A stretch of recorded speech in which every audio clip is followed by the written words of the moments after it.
This is the Wenning Strength Podcast brought to you by WenningStrength.com and WenningStrengthMedia.com. For custom equipment, apparel, personal training, and seminar information, visit WenningStrength.com. To purchase any of Matt's training manuals or digital seminars and video training guides, visit WenningStrengthMedia.com.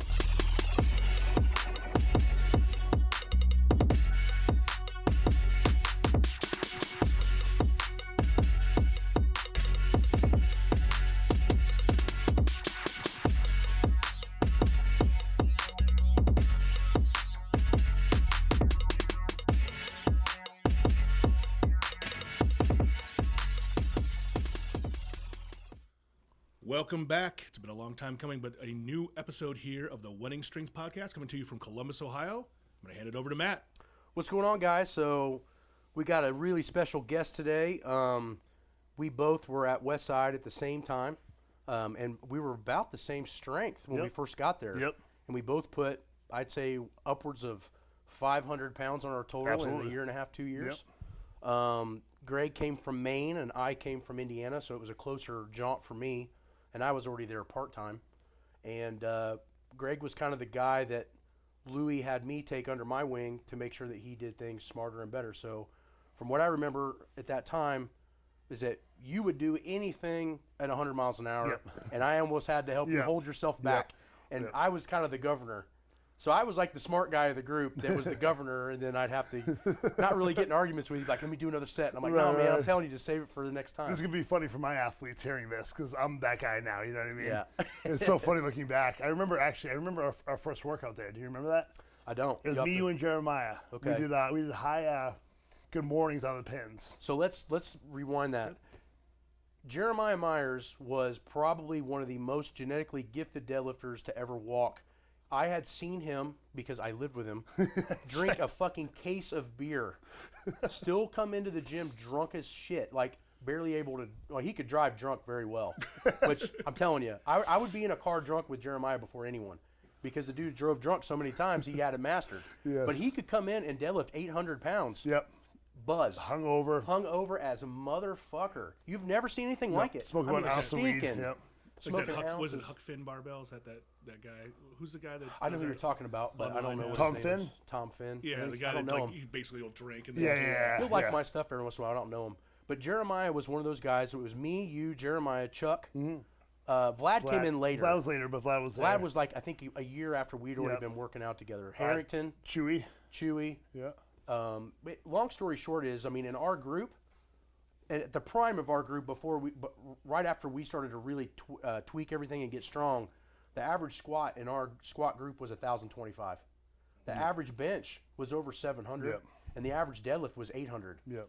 Over 8 people. Yep. So imagine 8 of your training partners are that strong. So I remember Greg moving. You had just finished college. Yep. Moved straight from Maine. Yep. And lived in your fucking car. Yep. For about a month to train with all of us. Yep. What was the make and model? Just so we it was a 1998 Geo Prism. Believe it or not. Pretty much the ultimate. Believe it or not. No shit. I thought you were gonna say like at least like a Chevy Blazer or like a van, an Astro van. It was Geo Prism with no radio. My radio broke on the way down. Yeah, I remember you telling me. Like, I drove for 8 hours with no radio. Yeah, you couldn't lock it because the door handles were broken. Well, the good news is Geo Prism without a radio, you really didn't have to lock it. No, you didn't. Right. I will tell you this from what I remember. Is that I came over after master's degree. I was broke as shit. You had just got out of school broke as shit. Phil Harrington never had any money or sense. And then Jeremiah never had any money either. Our combined total was $2,400 as an average, and our combined salary was $24,000. I was going to say, your combined bank accounts were my point is that Greg was one of those guys that when we started working out together, and I don't think people understand this even to this day, we were willing to give up everything to be together, everything to be strong. He was willing to sleep in his car. I was willing to put Phil Harrington in my apartment, which I about died and caught the place on fire 100 times. But the point is, and I wanted to elaborate on that, is that I don't think people in that generation realize what we sacrificed. Right.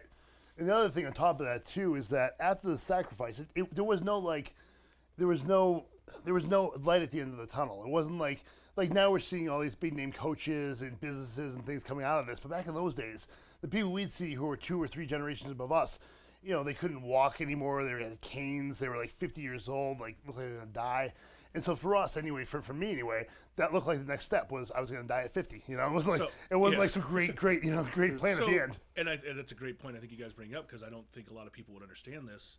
What was your driving force then? If it wasn't money, if it wasn't fame, was it just records? Was it just pure I just want to be the best, man. I just want to be the fucking best, you know, and that was it. For me, it was like that, and it was almost, looking back at it now, it was almost, I knew that I wanted to do what I do now. Yep. And I knew that I didn't want to be like other strength coaches and not walk it.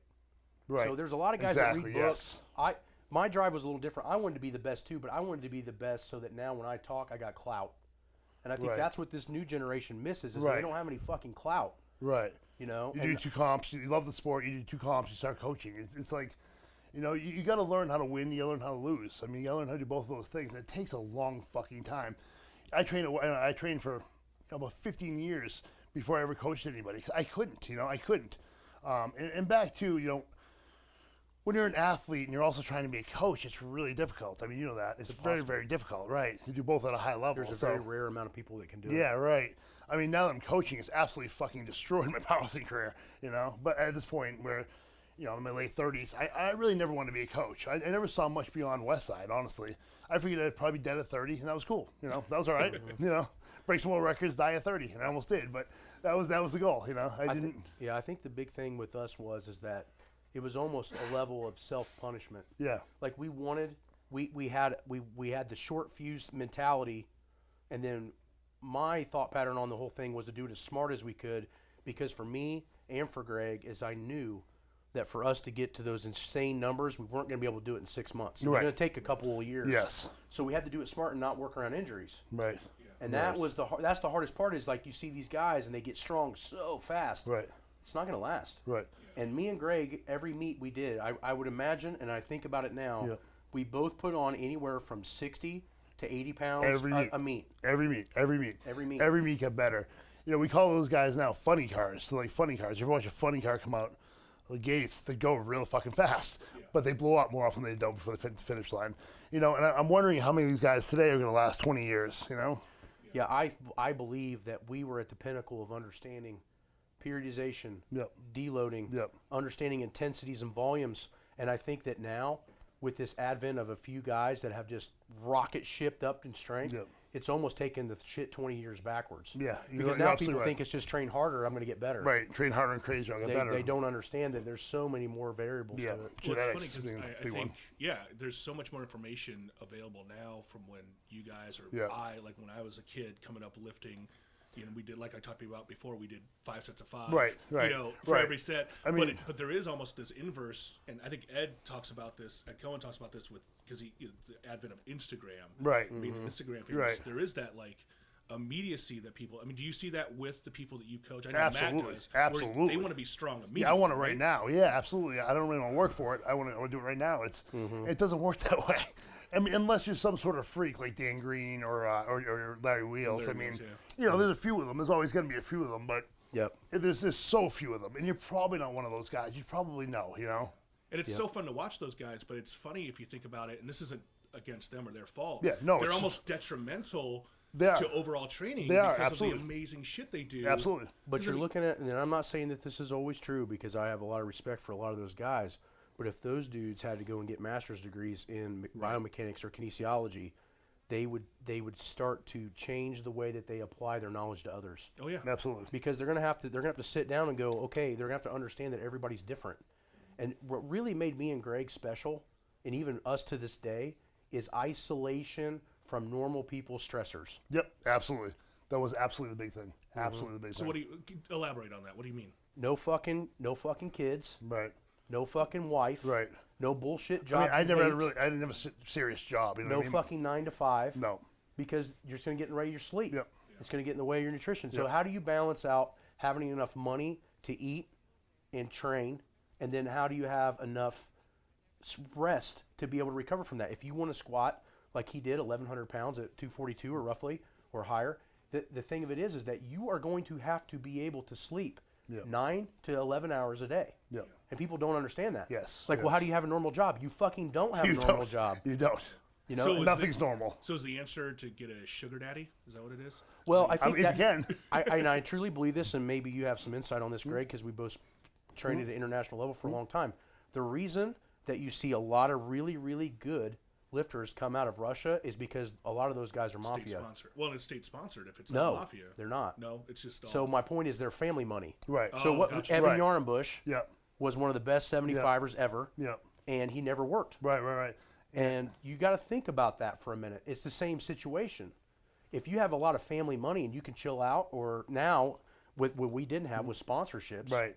You know, if you got somebody handing you $10,000 a month to put their shirt on. Yeah. But we didn't have that. No, we didn't have that.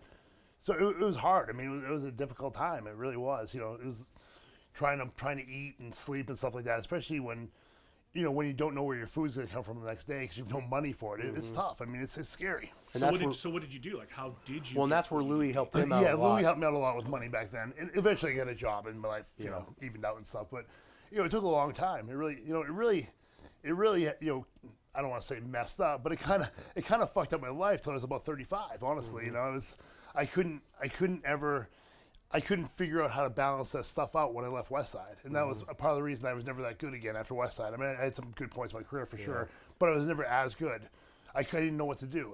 Cause I needed somebody there kind of running my life for me, you know? That's where I wish that he would have stayed around. Yeah, I wish I had to. Because I think I would have been able to help a lot Right, with that. right. Because I saw you go back, and I'm like, fuck, man. Yeah. You know, but like Greg will tell you, like I was one of the only or few that when I pulled away from Westside, I got better. You do get better. You absolutely get better. And you kept getting better.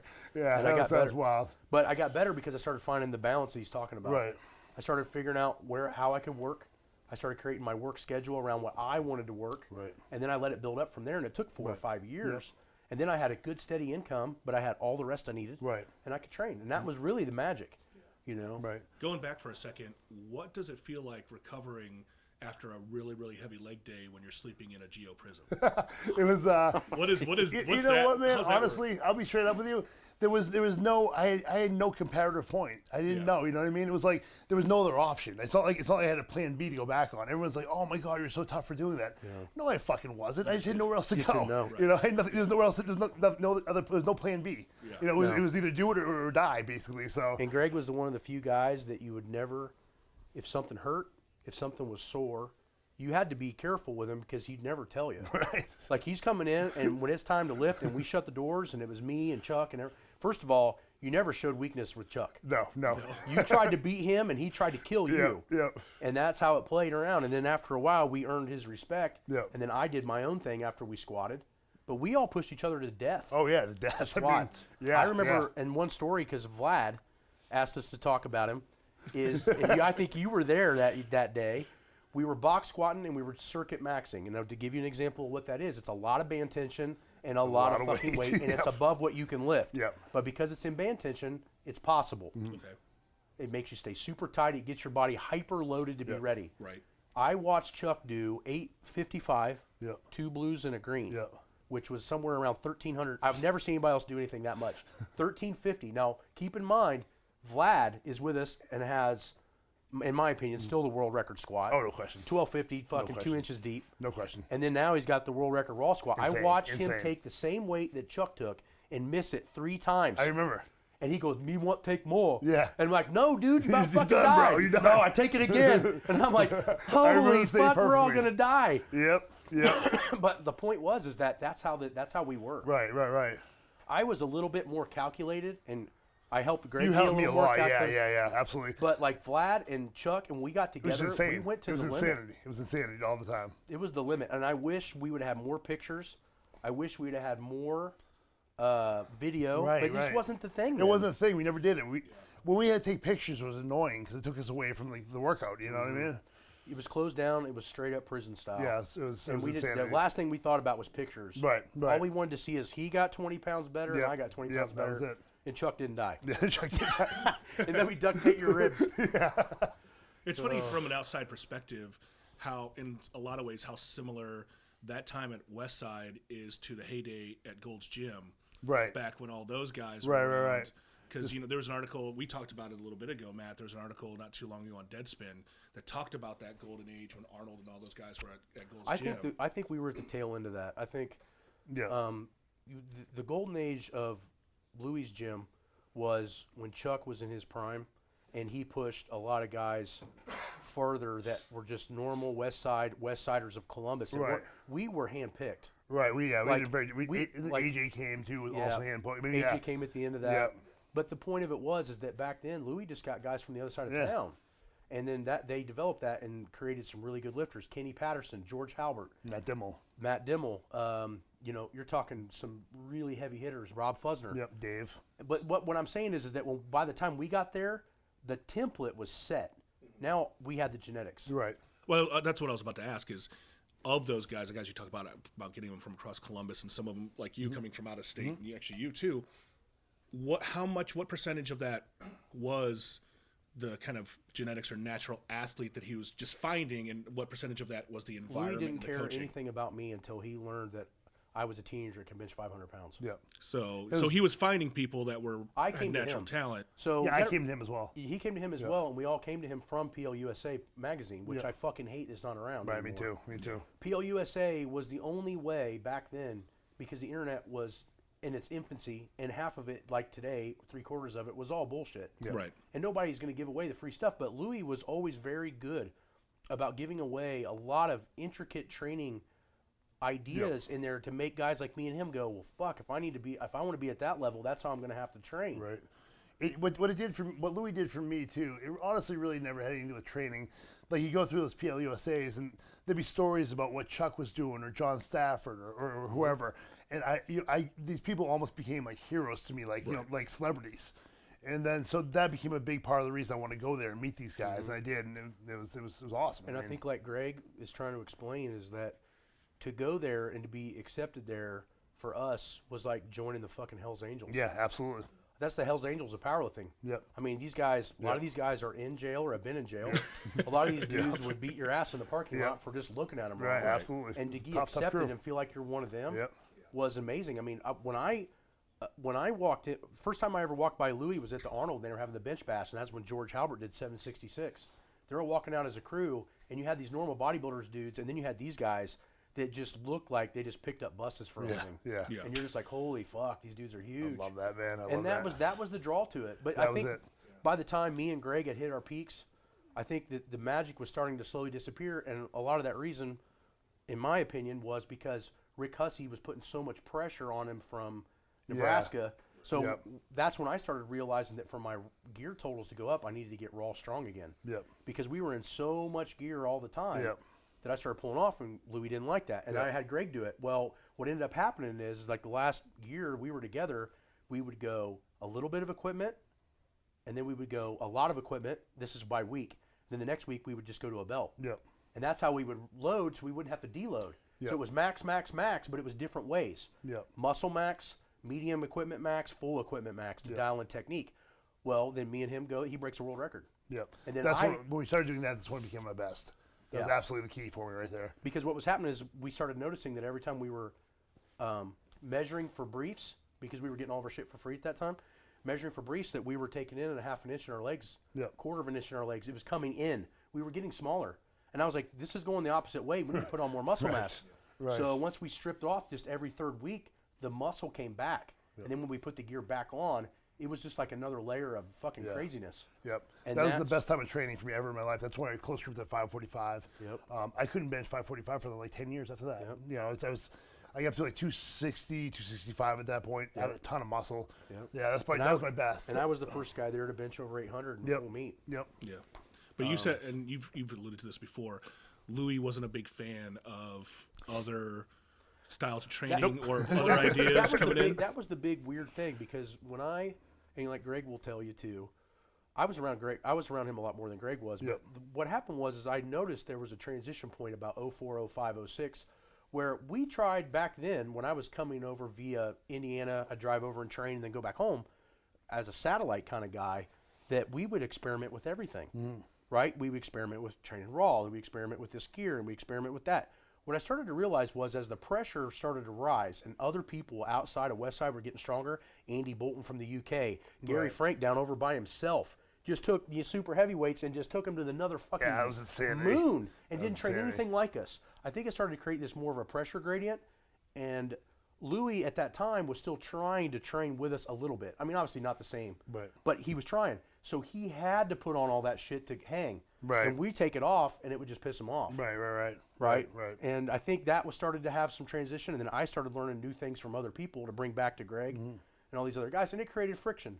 And but I never knew what I was doing creating that friction because I grew up with a Louis that would adopt anything as long as it worked. Right. And it started to not be that way anymore. Right. And I think that's what kind of started to be the issue.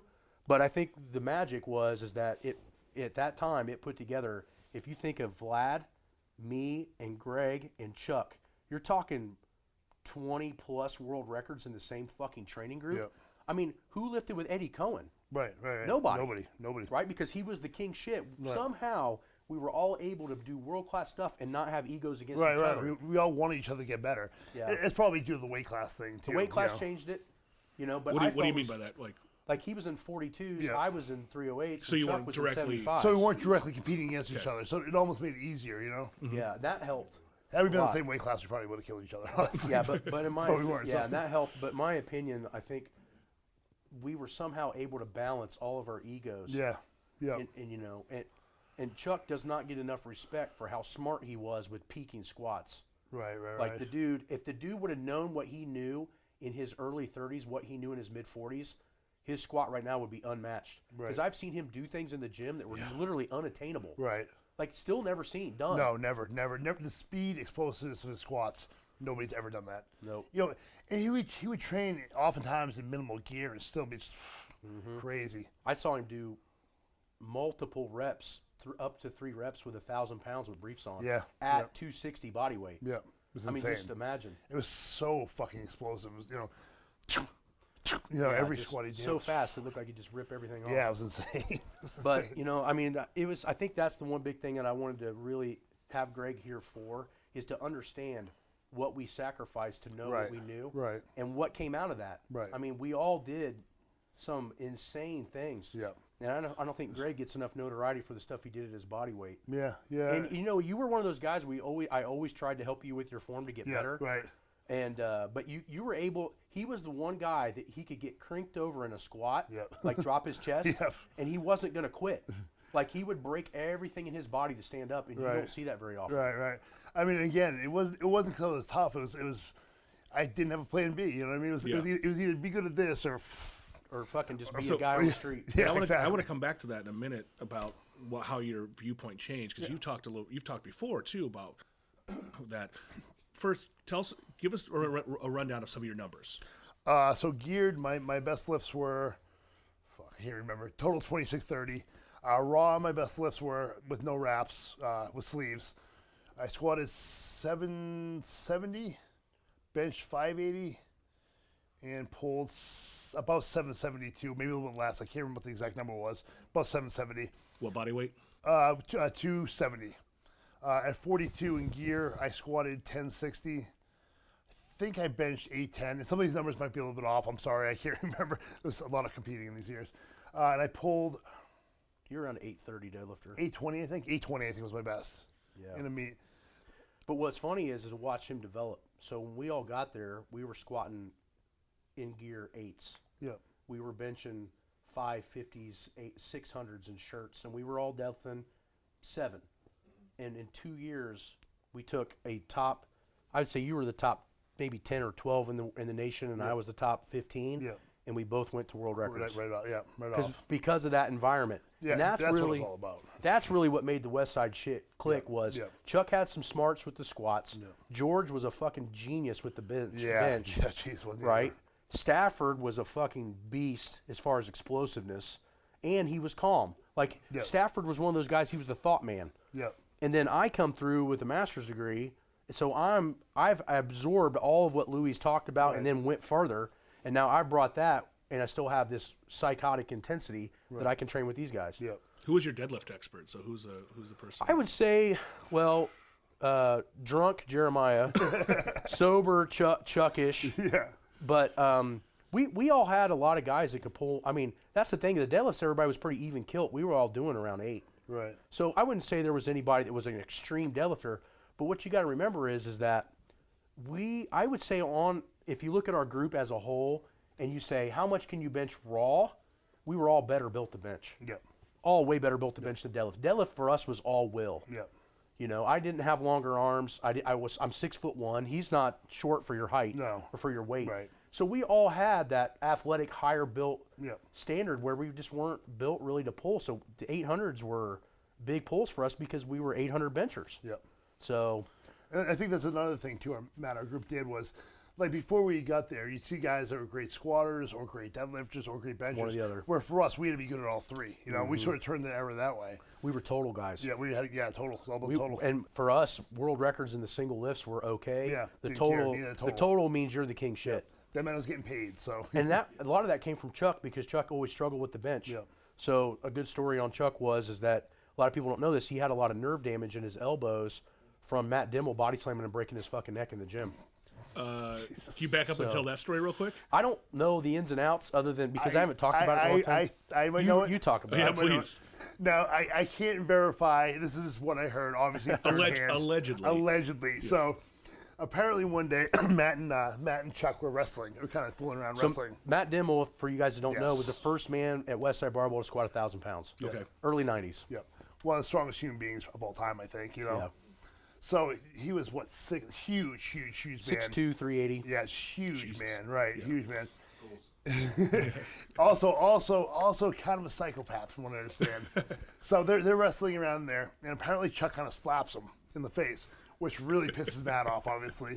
Okay. So Matt apparently picks him up and body slams him head first off the ground and breaks his neck. Concrete breaks his neck.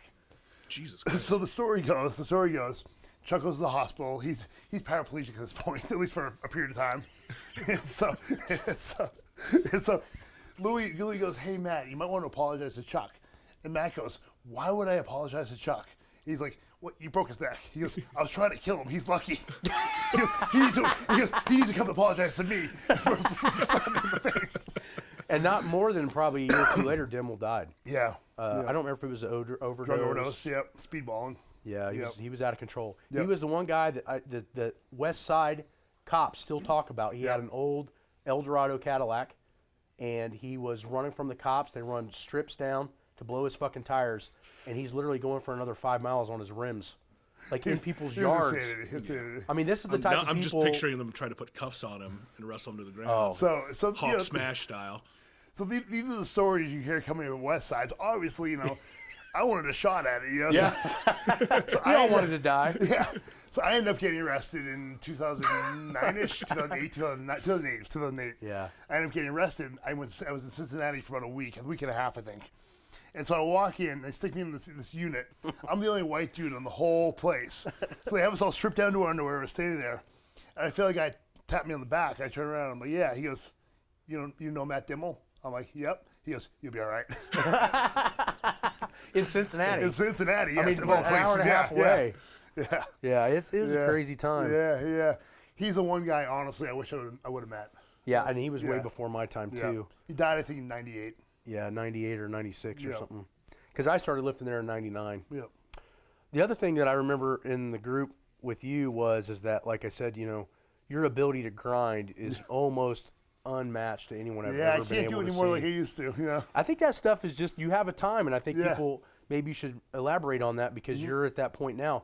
There's a time in which my deadlift was so explosive, I had 844 up to my dick and couldn't finish it. Right. And I jumped with it off the ground. Yeah. And that was my gift. I was fast. Yeah.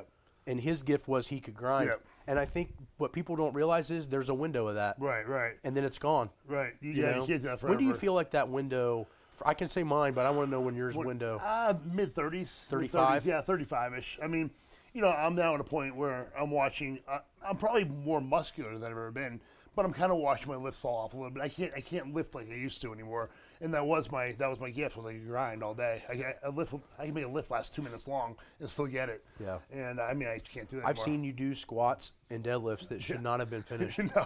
I mean, they should have literally put somebody else in a Yeah, wheelchair, yeah. and he's just still going, nose bleeding, Yeah. eyes are popping out of his head, fucking busting around his. Yeah. Can you take us through what your headspace is or what it feels like when you're in that moment? I love it. Like what's going on in your head? So when you- okay, so You have that blackout mentality. Yeah, he goes to another yeah. planet. Yeah. So what I do before I approach the squat is I go over my head how my day is going to go if I get this squat versus how it's going to go if I miss it. You know, I kind of look out at the crowd and like, you know, honestly, like back then, like my goal after the comp was go out drinking. I just want to go have a fucking good time, you know. Yeah. And so I would always sort of in my head know that my night was gonna be a lot better if I made it through this. And so I hit that hole, and I remember, you know, I come back up and I hit this point. It almost felt like, you know, cocking a gun. It was like this weird point. I knew it was gonna happen. And you learn to love it, you know. You learn to love it. It's like getting punched in the face. You learn to love it after a while, being a boxer, you know. And you hit that point, and you just feel it. And I knew when I started grinding it was going to go up. I always knew that. I think it was more for me mental than it was physical. I never went into a lift not knowing if I was going to get it. Never. I always assumed I was going to get it. And so when you're grinding it out, and you're in like the second, third second, fourth second of that, I mean, are you starting to black out? Do you start seeing stars? Oh yeah, like, I was always.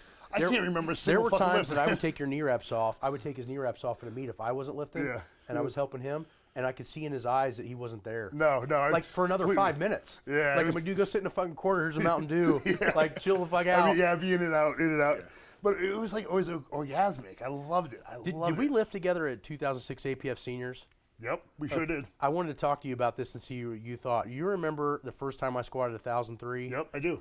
Do you remember what happened before I squatted 1,003? They did it in age, like they did it in your alphabetical order. So if let's say me and Greg are in the same weight class, we're going to squat 1,003. He's first if his name's A and my name's D. Yep. This motherfucker gets under the bar in Vegas, crawls underneath it, gets halfway down, and drops it off his back. Yep. The spotters got their hands under the weight. It takes his fingers I do off. that. In front of me, the dudes like jump around and fucking squirting. Yes, they put the weight back up on the monolift, and in 20 minutes, Matt Wenning, you're up on the 1,003. That was my first 1,003. Yes.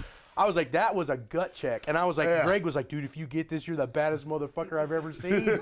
He's like, because somebody pretty much just died in front of me, and I'm going to take the same weight. I walk up to the bar after, you see where they had mopped up, but it was still blood everywhere. This was powerlifting in 06. Yeah, it was amazing.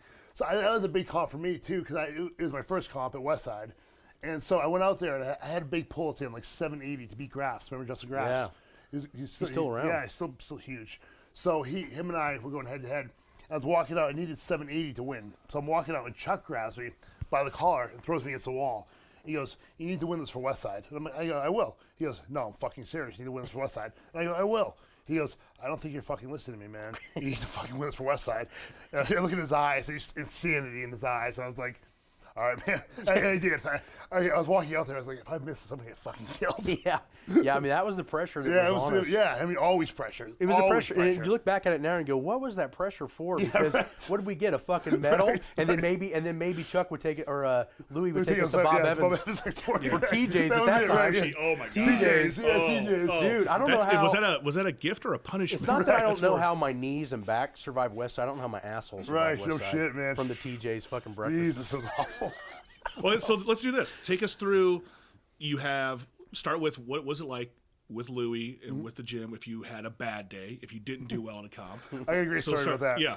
So did a comp. It was towards the end of my career over there, and I had a good comp, but it wasn't a world record. Yeah. So I drove up with Louis, and we had a fun drive up. It was a good time. So I didn't do as well as I totaled in the high 25s at that meet. It was an okay meet. Louis was so fucking mad at me afterwards. So we drive to a diner afterwards. So I go grab a seat and sit down. Louis walks right by me and goes and sits in another seat. So I stand up and go sit with him. He goes, "Don't fucking sit with me." I was like, he goes, "If you're not going to be a champion, you can sit at a different table." So I had to go sit at a different table and eat by myself. He sent you to the kids' table? Sent me to the kids' table, man. He sent me to the kids' table. Oh, my God. Matt, yeah. I mean, what was it? Did you have a bad meet back then, and do you remember what it was like afterwards? I never had bad meets. You guys were always yelling at each other. We were always pissed off at each other. Regardless. I can tell you probably the last real conversation I ever had with him. Please. I think you were there. So we're doing the wave thing. We're doing the raw, medium gear, full gear, and we're on a raw week. And I'm doing like fucking 765 for a double in a goddamn belt. Yep. Right? Which back then, you got to remember, the world record squat raw in my weight class was like fucking 790 or 810. So I was doing the fucking world record on a box squat for 2. And he's not impressed at all because it's not gear. It's not full gear. Didn't give a fuck. And he's sitting there running the monolift, just talking shit to me from 1.5 feet away.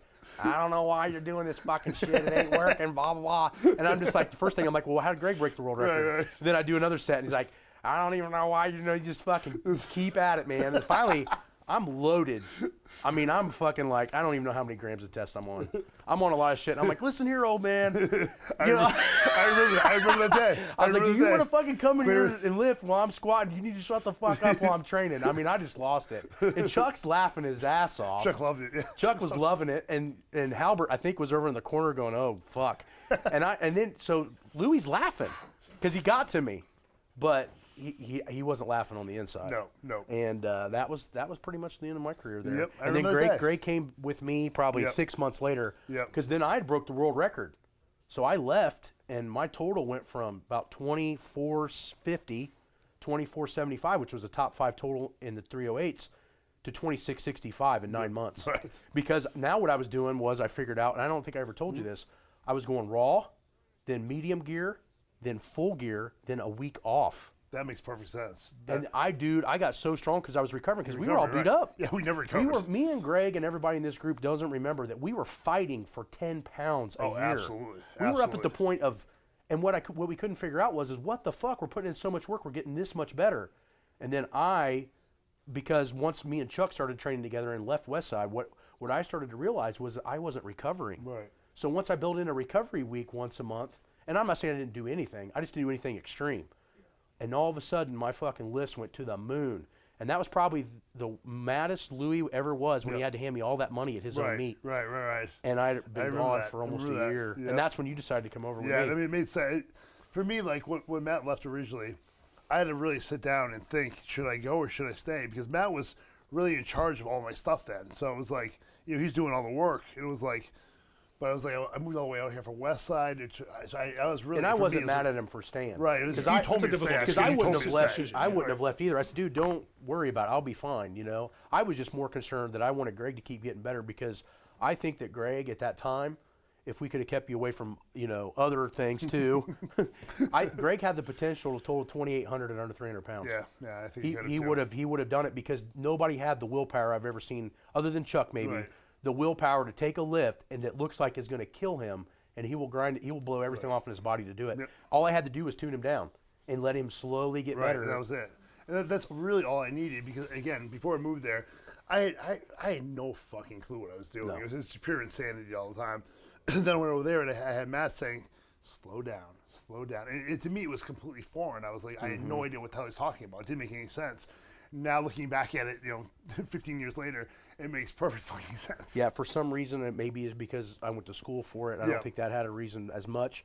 But maybe the coaching that you received for before you me, went to Westside. for me was I started at 13. You started young, Yeah. but I never came out of the gate a fucking hard ass. I came out of the gate and I just got a little better every year. Yeah. And that what I started to realize is that my body was taking it. Yes. Versus when I saw somebody ramp real fast, I saw them fall real fast. Right. And that's when I started to realize, I'm like, Greg, you have the potential in 10 years to do numbers that'll never be touched. Right.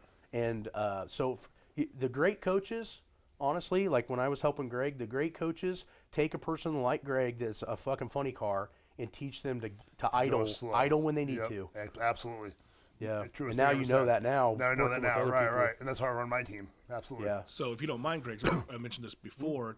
Can you talk to us about how did your mentality? So Matt, you mentioned how you always had this idea that later you wanted to be able to coach. Yeah. And Greg, you talked about how it was like just It was like the last thing in the world I ever wanted to do. So when did that change or evolve? How did your mindset change over time? Sure. So I was here for a while. I was here, and then I had the stroke in 2010. And after that, it was sort of signaling the end of my career, I guess.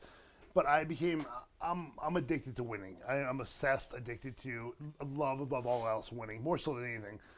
To the point where like I can't keep a relationship. It's my life's a mess because of it. It's almost like a heroin addiction. I want to win all the fucking time, and nowhere else but in the gym. This is the only place where I think that way. Our dopamine levels are heavily distributed in the gym. Yep. Yeah. Like Absolutely. our addiction is to train. Yep. and it's to do things that we know that normal people are not going to get up and do. Would you say that you're coming at home, you're coming in the gym? Yes, exactly, man. You're It's coming, true, up, though. you're I don't coming all think the time. the way that Arnold lifted, though, here's the difference. The way that Arnold lifted actually got him a ton of pussy. Yeah. And the way we lifted, we had a bunch of stinky motherfuckers come through. Good job, dude. Give me pounds. You're like, oh, thanks. There was really no positive benefit to what we did at all.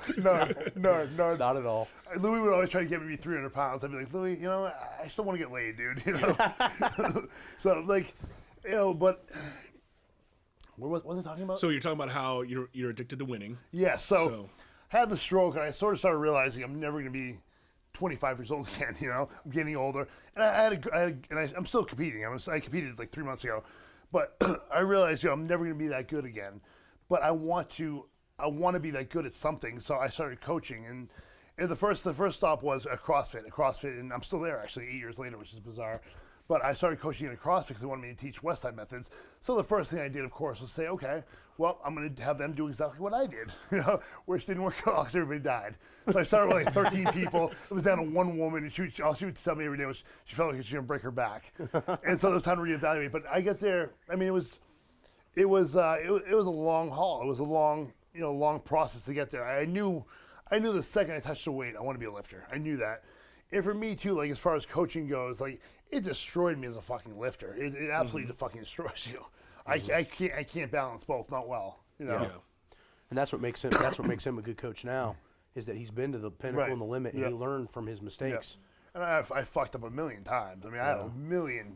I think the difference is I was just smart enough to learn from other people's mistakes. You were. Steve Jobs. I was able to see what I thought Chuck was doing wrong, and what I thought maybe Louis and George were doing wrong, and I just modified it from there, and then tried to bring the best and stay away from the worst. Right. And you learned that too. It just took you absolutely, a while. Absolutely. It took me a long time, right? Yep. And back in those days too, like I had no real idea what anybody else was doing. I was so like, blinders on all the time, and I had to be, and I don't fault myself for that. And I was very, very self-centered, but I had to be. I had no choice. I think at that time too, for you, it was easier to be self-centered because the internet wasn't big, right? And if you wanted to be, once the blinders came off, when you went to the Arnold, right? Like when you competed at the Arnold Classic at that time, you were top 5 in the world to get in, and that's when you opened up and realized there's 25,000 people watching. Want to hear a funny story? Yeah. So, the Arnold Classic, I competed, I think, in it twice. My first 6 one, and 7, I think. Yeah, right? I think it was. That was the last like 2 years. Right. It must have been something like that. So the first time I did it, I cut weight. I worked at a gym at the time, training, and I was like, "Can I come in and use the sauna overnight?" And they were like, "Sure, absolutely." So I was gonna stay in the sauna all night, cut weight, and then go right to the weigh-ins afterwards. So I go to the weigh-ins. I cut weight. I cut like about 30 pounds. Wait, when you say all night, do you mean you literally? I was literally in the sauna all fucking night by You myself. slept in the sauna. Yeah, I slept in the sauna. I brought a pillow and I slept in the fucking sauna all night. 30 By myself. That's a soggy ass pillow. 30 pounds. By myself, You gotta yeah. remember, 30 pounds at him, he was already lean. Right. Or he had abs. Right. Okay, sorry, So go it was ahead. pretty miserable. It was pretty miserable. crazy. So I did it, and I grabbed this giant like 2X like is bright orange sweatshirt from my girlfriend's like ex-boyfriends or some shit. I don't even know. I threw it on. And so I drove out to the weigh-ins afterwards. And we competed a million times before. So weigh-ins are usually in some scummy gym in the back room somewhere. You're not going to see anybody. So I go weigh in, and my hair is all sweaty in my head. I have this disgusting beard.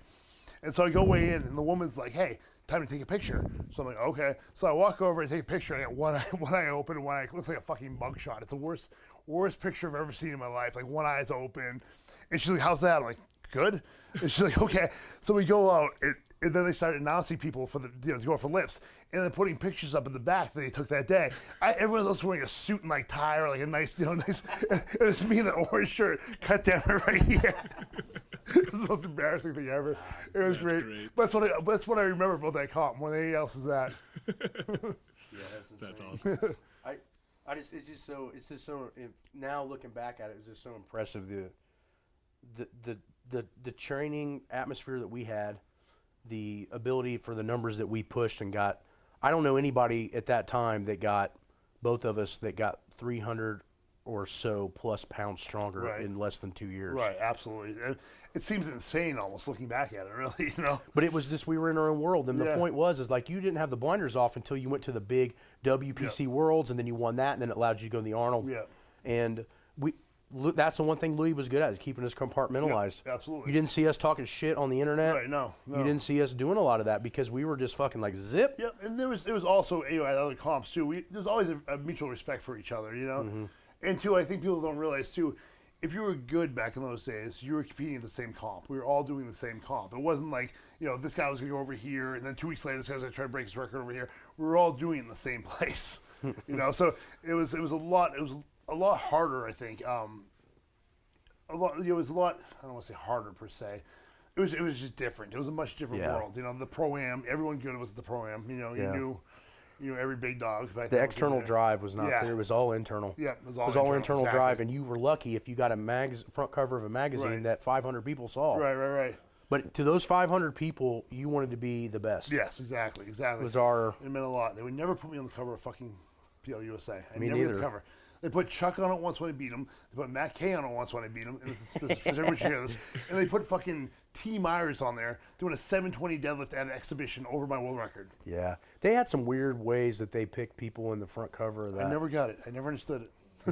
But at least they gave Eddie about 40 covers, though. Yeah. Which he deserves. Yes, absolutely. But, yeah. Back then when you guys were lifting together at Westside, was there, I know you guys kind of competed internally and with each other. Was there or were there any other gyms kind of like Westside? Yeah, Big Iron. I think that was it though. Big Iron. There's a gym in Chicago with quads. Nope, the other one. The only other gyms that I remember being like you show up and they had some decent lifters. I remember something about a Diablo barbell. Yeah, in California. They had some decent lifters. Yeah, they still do. Because you remember Mark Bell's shit wasn't even hot yet, Yeah, and it was only him and what was his name? His training partner at that time, Haas Cartwright. And but the thing of it is you had these little pockets of dudes that would show up, and for us, the environment's what pushed us to the moon. Everything. But I don't understand how Gary Frank with the 2800 training with high school kids down in Louisiana. Like, he was insane, though. He's insane. Yeah, he played for the Falcons, and and Andy Bolton didn't have a lot of good training partners and would show up and deadlift 1,000 pounds, and you're like, what the fuck? Gary pulled 930 with no warm-up. Yeah. he was sitting in the crowd eating ice cream before he did it. My question to you was, what's the most impressive squat that you ever saw either in the warm-up room or on the platform? In a competition. Yep. Because we did crazy shit in the gym, so. Vlad's 1250. Is that 1250? 08. Yeah. Vlad's I would say that would be one of the top ones in the gym. It looked like he wasn't wearing gear. When you see somebody squatting gear, the form looks a very particular way. It's very slow, just sitting back into it. With him, it looked like he wasn't wearing gear because it was so loose. I don't think he ever even knew how to wear it. We literally watched him. He pulled his suit up by himself. Yeah. And then didn't even know how to set the straps. Yeah, literally, I was like, "You got to get these straps tight. You don't like them tight." And I'm like, "All right, man, fuck it. This is 1250. Go at it." It was so low, and it was probably that squat. Yeah. What about bench? You know what the biggest thing I remember is about the bench? Your bench is fucking insane. Well, I had to see you bench every fucking week. So I remember doing. I think right before I left Westside, I did a 615 floor press. Yeah. With my hands like right here. Yeah, I remember that shit. And I was only like maybe I didn't get real big until I left there, like weight wise. I was like 290 maybe. Right. The only thing I remember like always sticks out of my head was Scott Mendelson pissing in a Mountain Dew bottle in the back of APF seniors, and he couldn't line it up, and it was just going all over the floor because he already had his bench shirt on. So he just pulls his singlet out, gets his fucking dick out, and he's like pissing, but it's just not even hitting the thing. He might have just been pissing on the floor. He was insane. And I was just like, this is crazy. He was insane. But the most fucked up thing I ever saw was he couldn't touch 405 raw.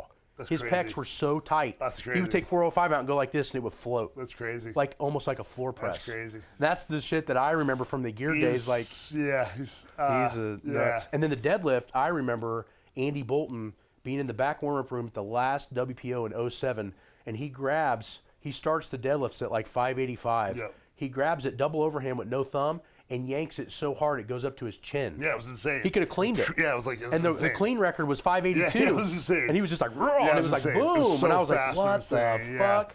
You know, the crazy thing, I saw George one time with the bamboo bar and kettlebells hanging. 450, did it for 5. Yep. Except when you use the bamboo bar, you have to kind of go slow and keep everything in line. He's going boom, boom. the kettlebells are hitting the wall behind him. And we're spotting it, and I'm like, he's going to break his fucking teeth. Like, we can't catch this. Yeah, it's insane. And he did it. It was insane. George was probably the most explosive bencher I've ever seen. Oh, no question. Ever. Of all time, no question. Pecs off of his fucking sternum like this deep. Yeah. And he's still like that. He still looks that way. I mean, yeah, he it's still looks huge. like that. He's crazy. Yeah. That's probably the craziest thing I saw when I first saw you grind something around 1040. When I saw you grind that, and you kinked over, and I'm like, oh fuck, he's not gonna get it. And then he just kept standing, but it was like this speed. It was like dump truck. He just dump trucked it all the way up. I was like, that was pure will. That was one of the craziest squats I ever saw. And then sometimes you deadlift, and it looked like it wasn't even going to come off the floor. Everything was bursting in your face, and then all of a sudden it would just go kink. And as soon as he got it off the floor and felt it moving, he had it. That was it. It was over. That was some crazy I missed shit. that. Man, Did you ever grind out so far that you didn't get it or you passed out? Oh yeah, all the fucking time. I had a lot of deadlifts. I had a summer at 850 in the gym one time, and I had it like a quarter of an inch from lockout. I just couldn't fucking get it. I remember holding it there and it's like shaking. And at that point, I'm like, fuck it, just do what you gotta do to get it up. I'm trying to get it up and I'm right there. It just would not move, but I fought with it for like 4 minutes, man. It was insane. Yeah. Your lifts were always clean and explosive, man. You know, and that's how I wanted to let shit happen. Yeah. Like I would, he would listen to me at about 6, and then 7, and then 8, and then 9. And then once it started getting about 950, he's like, Matt, I just got to do it this way. I'm like, all right. Elbows back here. Louis like, fucking be you're like front this. squatting 1,100 pounds.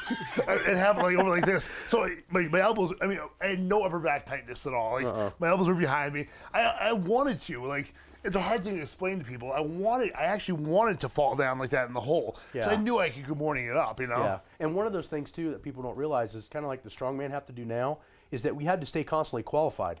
So we had some time, some off season to get some shit straightened out, but not nearly as long as you think, because even if you're doing a contest every 6 months, that only gives you about 10 weeks off before you got to reprep. Right. And that's the thing is, when you want to strip form, if your form, like if I really wanted to make Greg squat perfect, it was going to take a year. Exactly. A year and I knew that. He knew that. And we weren't able to do it. No, it wasn't going to happen. Because he knew he had a window. Yeah. And we just had to just do it best with what we could. Yeah. And it was just about winning. You know what I mean? I just want to win, you know? And I honestly wish, like, one of my wishes would be to go back then and work on stuff that way. I wish I had, with you. But, man, we just didn't have time. Yeah, didn't have time. And now it seems like it just went by so fast. Yeah, it does, too. You know, and it's been 10 years since we lifted together. That's crazy, isn't it, man? Jesus. I know. How long were you together? About 3 years. Yep. We were here 3 years, and then I was lifting there at 99, but I would just drive over. Yeah. And then he started coming over, I want to say 05, early 05, because he was over there within a month of when I moved over. Yeah. And then somehow Phil Harrington got over there. I remember I was talking to Louis, and Louis like, yeah, the guy's your age, he's a little stronger. I'm like, what? No, he's not. He's like, Matt Wenning? I'm like, no, he's not stronger than me, no way. And then I came over, and he was. And that was a huge moment for me, because I had never been around anybody stronger than me till then, at all. I came out of a normal gym, where nobody was that strong, and I was sort of the outlier of the gym. And then once we got better, it fueled Greg. Yeah, absolutely. Louis fueled Greg to be Chuck's nemesis. To like make him break Chuck. Was there a lot of that at Westside where you would pit people kind of against each God, other? it never stopped. It was never stopped. It was unending. It never stopped. It was unending. It was it never stopped. And if you won, then it was just you had to. It was just a weird situation. I think in retrospect, I think we could have done a better having more positive feedback than negative. It was a lot of fun. Was that the point behind the board? Because but the problem was like and like I always say is like it's odd because of how much I've learned from the people that were there. But what Greg would realize is that how like when we come in and we work out, you don't know what we're going to do that day. Well, guess what? We fucking didn't either. Nope, no idea. Like everybody walked in and we agreed on a exercise, and that's what we did. So there was no programming. There was no strength coaching. No. It was all, okay, well, hey, my back feels really good today. Let's do a heavy pen pull. Or my knees don't feel very good, so let's do something limited range of motion. Like, we just adjusted. Yeah. Constantly adjusted, always. Every workout had to adjust. We brought 120% intensity and adjusted the workout. Yep. And that's how we got better. Yep. Did you ever have anybody who would use that against you? They would know like, oh. Chuck, all the time. All the time. Chuck would pick exercises he knew he was good at, and we were going to struggle and try to beat us and try to break us. I remember the first time I trained with Chuck, we were doing what was that thing called? The Chuck pole? No, you stand in the middle of a rickshaw. Remember the rickshaw? Kinda. You stand in the middle of it. It was like a big rectangle, and you stand in the middle, and you put plates on each side, and you deadlift like this. Oh, yeah. And Chuck wanted to go with me, so we were doing it, and one of us kind of broke it a little bit. He's like, okay, we're done. I'm like, I think we can fit more weight on it. He's like, no, we're done. And so it was like 8:45 or so. I was really good with it. It was like 8:45, and I did it, and he was done. He gets so pissed off at me. He got beat. So but then pissed off. if you beat him on a max lift, which was rare, he would take you on accessories and make sure It you just couldn't destroy walk. you. Yes. Like the amount of sled work we would drag. It was awful. One set of sleds was a quarter mile. Yeah, it was insane. Around the entire building, which was like 25 Westsides, like it was sizes. insane, right. And we had to go all the way around the building with like 5 fucking Yeah. plates, where you're just like, and his work capacity It was insane. was It insane. unbelievable. It never slowed down. It was insane. Louis one time had me walk a mile and a half with a safety bar on my back, safety squat bar on my back, and 150 pounds, and walk a mile and a half like that. It was insane. It was fucking horrible. Yeah, and what It we was the started to middle of realize summertime, is too. that Chuck and Louis were starting to do things like that because the heaviness, as we're aging now, Yeah. the heaviness part was starting to drop. So what they had to do to have intensity or feel like that they worked out, because they were self-punishers, is that they would do things longer. That's how they could do it. Yep. So what they would do is drag us into that shit. Yep. But it was massive overtraining Yeah, it's all the time. insane You know what I mean? overtraining. And that- Insane overtraining all the time.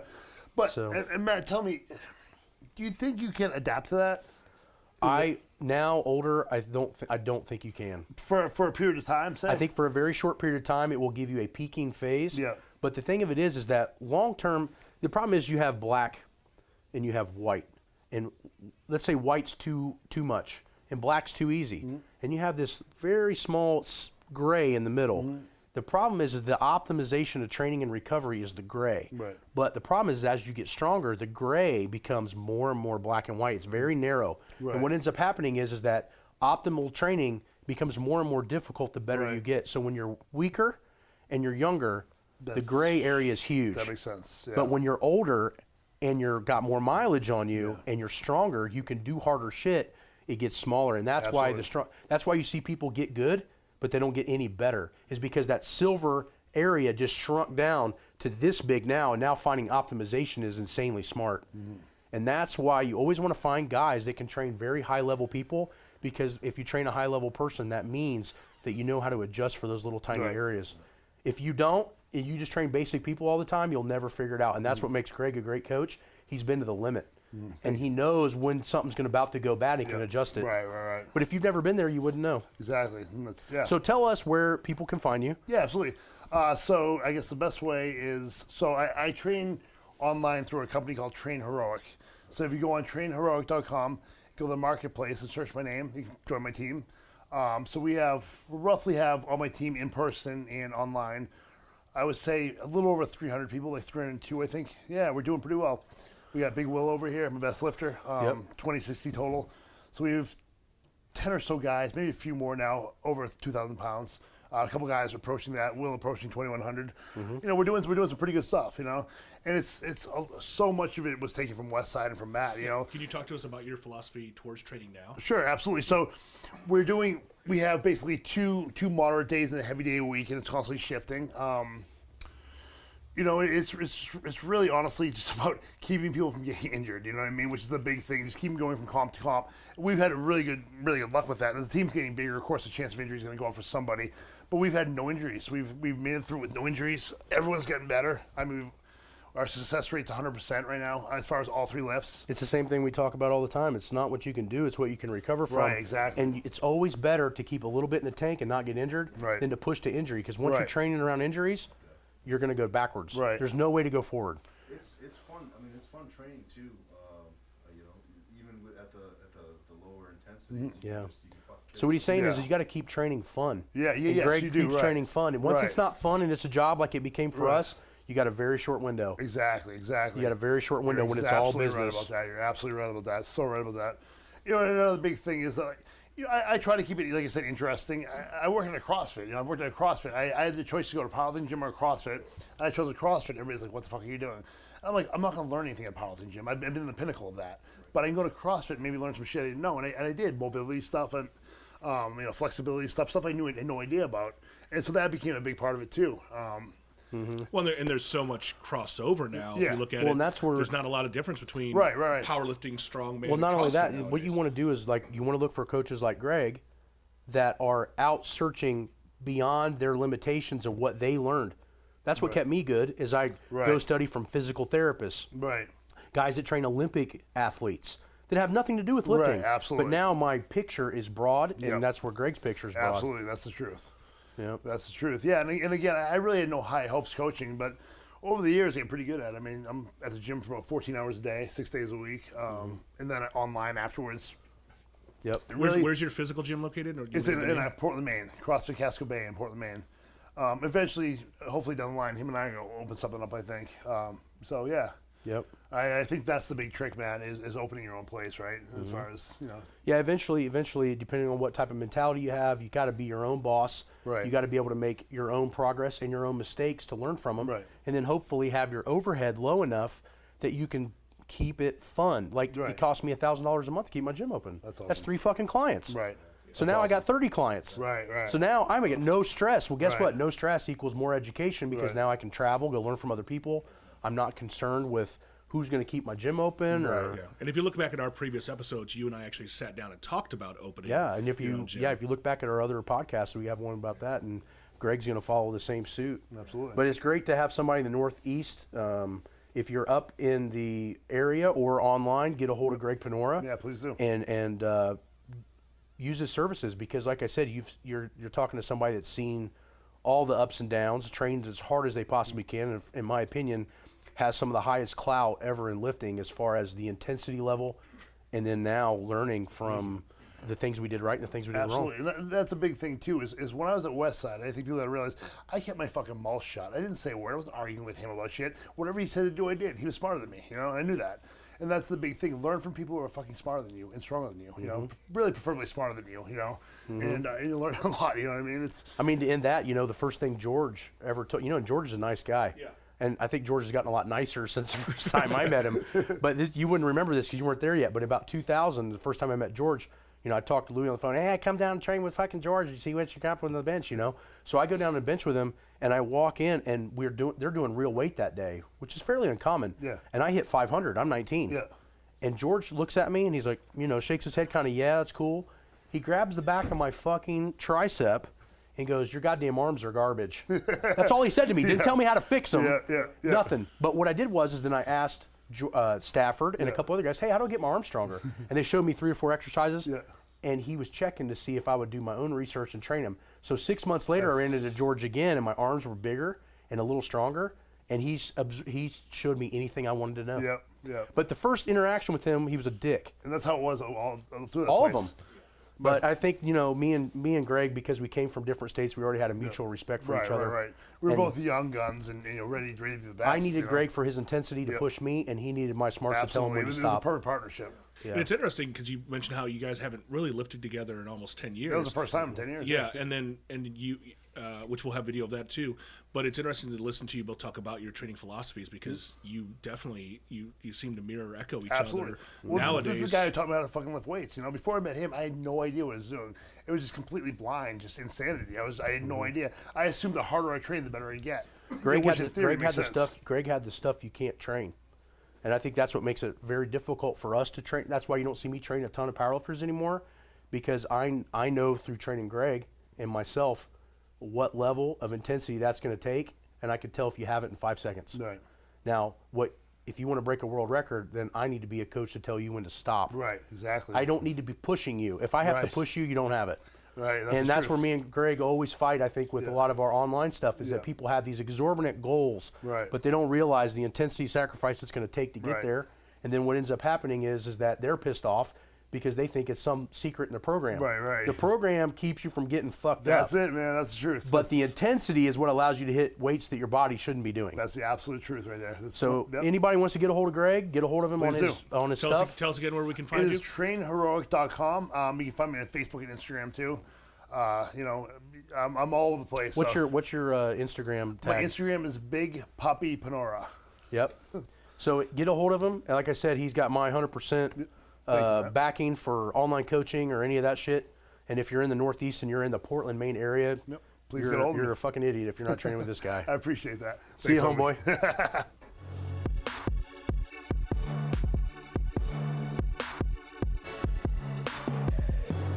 Thank you once again for joining us here on the Wenning Strength Podcast. Don't forget to check out wenningstrength.com and wenningstrengthmedia.com for all of your training needs. And while you're at it, subscribe to us on iTunes and Stitcher. And if you get a chance, give us a 5-star review. We appreciate it.